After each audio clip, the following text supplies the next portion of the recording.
ഹരി ഓം. ഏവർക്കും വൃന്ദാവനത്തിന്റെ യൂട്യൂബ് ചാനലിലേക്ക് സ്നേഹപൂർവ്വം സ്വാഗതം. ഞാൻ ദേവനന്ദു.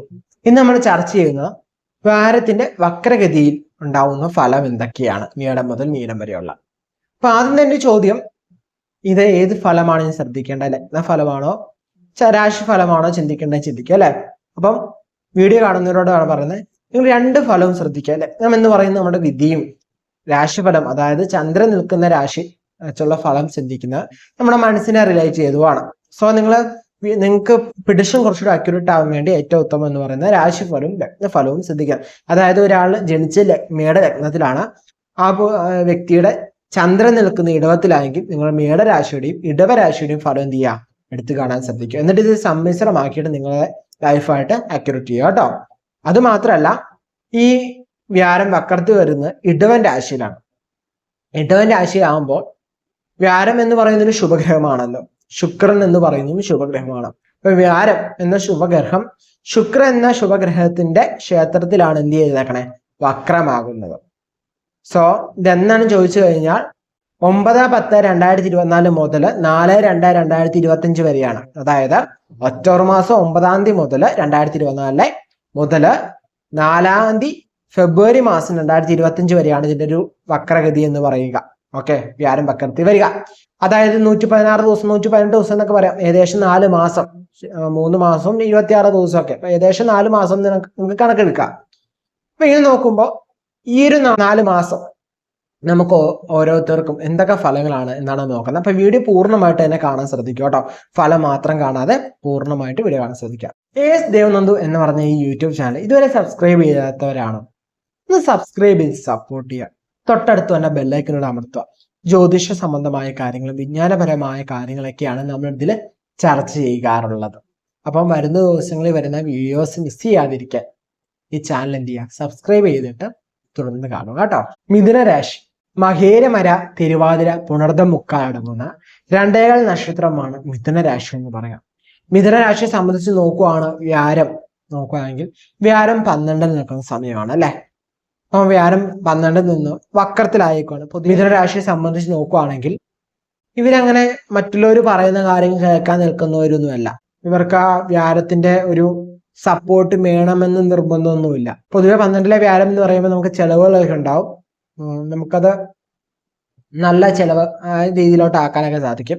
എന്നാൽ ഇത്ര കാലം നമുക്ക് എന്താണ് ചെലവുകളാണ് ഉണ്ടാകുന്നത്. ഈ വക്രഗതിയിലായ സമയത്ത് വ്യാരം വക്രമാകുമ്പോൾ നമുക്ക് ഇതിൽ നിന്നൊരു ലാഭം നമുക്കുണ്ടാവാൻ ചാൻസ് ഉണ്ട്. നമ്മൾ ശ്രദ്ധിച്ചു കഴിഞ്ഞാൽ നമുക്ക് ഇതിൽ നിന്നൊരു ലാഭം ഉണ്ടാക്കിയെടുക്കാൻ പറ്റും. ഇത്ര നാളുണ്ടായ ചെലവ് പോലെ അല്ലാതെ നമുക്കൊരു ലാഭം, നമുക്ക് റിട്ടേൺ കിട്ടുന്ന രീതിയിൽ നമുക്കൊരു ചെലവ് ചെയ്യാൻ പറ്റുന്ന ഒരു സാഹചര്യമൊക്കെ ഒരുങ്ങി വരാം. ഇവരെ സംബന്ധിച്ചും മിഥുനരാശിയെ സംബന്ധിച്ചോളം ഇവർക്ക് എന്താണോ തോന്നുന്നത് അത് ചെയ്യുന്ന ക്യാരക്ടർ ഉള്ളവരാണ് മിഥുനരാശിയെ സംബന്ധിച്ചോളം. അതുപോലെ തന്നെ ഇവര് നേരത്തെ ജോലി ചെയ്ത സ്ഥാപനത്തിൽ നിന്നൊക്കെ വിട്ടു പോന്നിട്ടുണ്ടെങ്കിൽ എന്താണ്, അവര് തിരിച്ചു വിളിക്കാനോ നമുക്ക് തിരിച്ച് അവിടെ തന്നെ ജോലിക്ക് കയറാനൊക്കെ ചാൻസ് ഉള്ള സമയമാണ്. വിദേശ യാത്രകളൊക്കെ ചെയ്യാൻ യോഗമുള്ള സമയമാണ്. അതല്ലാതെ മറ്റു യാത്രകളൊക്കെ ചെയ്യാൻ യോഗമുള്ള സമയമാണ്. ഇവിടെ വ്യാരം എന്ന് പറയുന്നത് എന്താണ്, 10ാം ഭാവാധീനമാണ് അല്ലെ. അതുകൊണ്ട് തന്നെ നമുക്ക് തൊഴിൽ സംബന്ധമായിട്ട് നോക്കുകയായാലും നമ്മൾ ആ വിട്ടുപോയവർ അല്ലെങ്കിൽ നമ്മളെ സ്ഥാപനത്തിൽ നിന്ന് പറഞ്ഞു വിട്ട് ആ സ്ഥാപനത്തിൽ തന്നെ നമ്മളെ നിന്ന് വർക്ക് ചെയ്ത ഓഫീസിൽ തന്നെ ജോലി കിട്ടാനോ അതല്ലേ അവരുടെ തന്നെ മറ്റു സ്ഥാപനങ്ങളിലേക്ക് ജോലി കിട്ടാനൊക്കെ ചാൻസ് ഉണ്ട്, ഒരു പോസിബിലിറ്റി ഉണ്ട്. സോ വേണ്ട വിധത്തിൽ ഉപയോഗിച്ചാൽ നമുക്കത് കൃത്യമായിട്ട് ഒരു ഫലത്തെയൊക്കെ നമുക്ക് പ്രദാനം ചെയ്യും കേട്ടോ. അതുപോലെ തന്നെ നമ്മൾ ഈ ഒരു സമയം എന്ന് പറയുന്നത് കൃത്യമായിട്ട് യൂസ് ചെയ്യുക എന്നുള്ളതാണ് ഏറ്റവും പ്രധാനം. കൃത്യമായിട്ട് യൂസ് ചെയ്യാതെ ഈ സമയം നല്ലൊരു ടൈം തന്നെയാണ്, വലിയ പ്രശ്നങ്ങളൊന്നുമില്ല. ഓക്കെ, അപ്പൊ ഇത്ര ഞാൻ പറഞ്ഞാൽ ശരിയാ. ഇവരുടെ കുഴപ്പം വെച്ചാൽ മറ്റുള്ളവർ പറയുന്ന കാര്യങ്ങൾ അങ്ങനെ കേൾക്കില്ല. ഇവർക്ക് എന്താണ് തോന്നുന്നത് അത് ചെയ്യുന്ന ക്യാരക്ടറാണ് മിഥുനരാശി. ഓക്കെ, നിങ്ങൾ പുറത്ത് സമ്മതിച്ചാലും ഇല്ലേലും എന്താണ് ഇങ്ങനൊരു ക്യാരക്ടർ ഉള്ളവരാണ്. അപ്പൊ പൊതുവെ നിങ്ങൾക്ക് എന്താണോ തോന്നുന്നത് അങ്ങനെ ചെയ്യുന്ന മോശമാണെന്നല്ല പറയുക. പക്ഷെ എന്നിരുന്നാലും മറ്റുള്ളവർ പറയുന്നതും കേൾക്കുക, അതിൽ കരിമ്പുണ്ടെങ്കിൽ അത് സ്വീകരിക്കുക. കരിമ്പില്ലേ വിട്ട് കളഞ്ഞേക്ക്. കേൾക്കുക എന്നാണ് പറഞ്ഞത്, സ്വീകരിക്കുക എന്ന് ഞാൻ പറഞ്ഞിട്ടില്ല. ഓക്കെ, കേൾക്കുക, നല്ലത് ഏതോ അത് സ്വീകരിക്കുക. നമുക്ക് ആവശ്യമില്ലേ സ്വീകരിക്കണ്ട, അതും കേൾക്കുക. കേൾക്കാനുള്ള മനസ്സ് എന്ത് ചെയ്യാൻ നമ്മൾ കാണിക്കുക കേട്ടോ. ഇത്ര കാര്യങ്ങളൊക്കെ ശ്രദ്ധിച്ചാൽ മതി മിഥുന രാശിയെ സംബന്ധിച്ചോ കേട്ടോ. ഇപ്പൊ നമ്മൾ ഇത്ര രാശിഫലങ്ങളൊക്കെ കേട്ടല്ലേ. അപ്പം രാശിഫലം കേൾക്കുമ്പോൾ ഇനി മുമ്പോട്ട് ഞാൻ എന്തിനു കാണണം, മുമ്പോട്ട് കാണാതെ നമുക്ക് മനസ്സിലാവില്ല നമ്മൾ എങ്ങനെയാണ് ഇതെടുക്കുക. നമ്മുടെ ജാതകത്തിൽ തന്നെ വ്യാഴം വക്രത്തിലൊക്കെ ആണെങ്കിൽ നമുക്ക് കുറച്ചുകൂടി അനുകൂലമായ ഫലങ്ങളൊക്കെ പ്രദാനം ചെയ്യും. നമുക്ക് നല്ലൊരു ഗുഡ് എനർജിയിലൊക്കെ പെട്ടെന്ന് എത്തും. ഓക്കെ, അതുപോലെ തന്നെ നമുക്കിപ്പോ ദശ അപകാരമൊക്കെ നടക്കുന്ന വ്യാഴത്തിന്റെ ദശ അല്ലെങ്കിൽ വ്യാഴത്തിന്റെ അപകാര കാലങ്ങളൊക്കെ ആണെങ്കിലും നിങ്ങൾക്ക് അനുകൂലമായ ഫലങ്ങളായിരിക്കും പ്രദാനം ചെയ്യുക. അപ്പം നമ്മുടെ വ്യക്തിപരമായ ജാതകത്തിൽ എന്തുണ്ടാവും, ഈ ഓരോ ഫലങ്ങൾക്കും വ്യത്യാസങ്ങൾ ഉണ്ടാവും അല്ലെ. തുടർന്ന് വന്ന വീഡിയോ തുറക്കം തൊട്ട് കാണുന്നവർക്ക് അറിയാം. ഓക്കെ, നമ്മൾ എല്ലാ വീഡിയോയിലും പറയുന്ന ഒരു കാര്യം തന്നെയാണ്, നമ്മുടെ ജാതകമാണ് ഏറ്റവും പ്രധാനം, നമ്മുടെ ബർത്ത് ചാർട്ടാണ് ഏറ്റവും വലിയ പ്രധാനം. ഓക്കെ, നമ്മൾ ജനിക്കുമ്പോൾ നമുക്ക് കിട്ടുന്ന ജാതകം എന്ന് പറയുന്നതാണ് നമുക്ക് ഏറ്റവും പ്രധാനം എന്ന് പറയുക. ഫോളോ ചെയ്യുന്ന ആ ജാതകത്തിൽ നമ്മളൊന്ന് കണക്ട് ചെയ്യുക.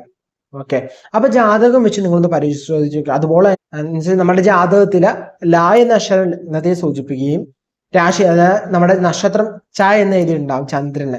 അപ്പൊ ലായും ചായും ഒരേ ഗ്രഹത്തിലാണെങ്കിൽ നമുക്ക് ഒരേ വീഡിയോ കണ്ടാവും. അതല്ല രണ്ട് രാശിയിലാണ് നിൽക്കുന്നതെങ്കിൽ ആ രണ്ട് രാശിയുടെ ഫലം എന്ത് ചെയ്യുക, എടുത്തു കാണാൻ ശ്രദ്ധിക്കുക കേട്ടോ. പിന്നെ നമ്മൾ വ്യക്തിപരമായിട്ട് പറയുമെങ്കിൽ ഒരു നല്ലൊരു കാര്യത്തിലായിട്ട് ഇറങ്ങുന്നത്, പുതിയൊരു കാര്യം ചെയ്യാൻ പോവുകയാണ്, അങ്ങനെയൊക്കെയാണെങ്കിൽ നമ്മുടെ ജാതകം ഒന്ന് പരിശോധിക്കുന്നത് നല്ലതാണ്.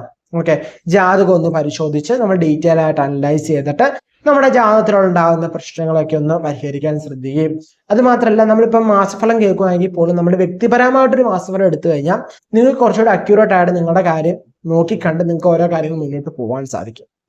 ഓക്കെ, ഇതൊക്കെ ശ്രദ്ധിക്കുക കേട്ടോ. അതുപോലെ തന്നെ നിങ്ങളുടെ പേരും നക്ഷത്രവും താരം ഒന്ന് കമന്റ് ചെയ്യുക. നമ്മുടെ ക്ഷേത്രത്തിൽ നടക്കുന്ന പൂജയിലും വഴിപാടുകളും നിങ്ങളുടെ പേരും ഉൾപ്പെടുത്തുന്നതായിരിക്കും കേട്ടോ. അപ്പൊ പേരും നക്ഷത്രം താരം കമന്റ് ചെയ്യാൻ ശ്രദ്ധിക്കുക കേട്ടോ.